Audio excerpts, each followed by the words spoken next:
Salary வாங்கிட்டீங்கன்னா wait பண்ணுங்கள், நான் உங்ககிட்ட வந்து கொஞ்சம் பேசணும். ஃபேஸ் வாஷ் பண்ணிவிட்டு எதுக்கு தெரியுமா சேலரி வாங்கிட்டீங்களான்னு கேட்டேன். ஒரு 10,000 கடன் தரீங்களா? சிரிப்பு வருதுல்ல. எனக்கு அதெல்லாம் ஒன்றும் வேணாம். இஎம்ஐஸ்லாம் பே பண்ணிட்டீங்களா? எல்லாரோட நீட்ஸ் என்னென்னு பார்த்து செஞ்சு முடிச்சிட்டிங்களா? அண்ட் சேவிங்ஸ்லாம் எடுத்து வச்சுட்டிங்களா? ஏதாவது கொஞ்சம் காசு இருக்கா?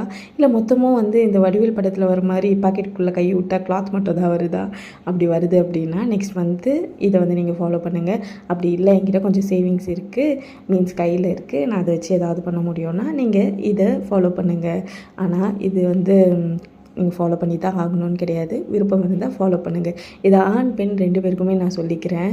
நீங்கள் வந்து சேலரி வாங்கிட்டு உடனே நான் போயிட்டு கோயில் உண்டியில் 500 போட்டுருவேன், 1000 அனாதை ஆசிரமத்துக்கு கொடுத்துருவேன், இந்த கணக்கில் இங்கே சொல்லிகிட்டு இருக்கக்கூடாது. நல்லது நினைக்கணுங்கிறது அது உங்கள் மனசு சம்மந்தப்பட்டது. நான் சொல்கிறது உங்களுக்கே நல்லது நினச்சிக்கணும் அப்படிங்கிறது. உங்களுக்கு என்ன தேவைன்னு என்னைக்காவது நீங்கள் யோசித்து பார்த்துருக்கீங்களா? என்னைக்காவது ஒரு நாள் வந்து ஒரு ஷர்ட் பார்த்துட்டு அந்த ஷர்ட்டை ஒரு வாட்டி வாங்கி போட்டுடலாமா அப்படின்னு தோணியிருக்கோம்ல.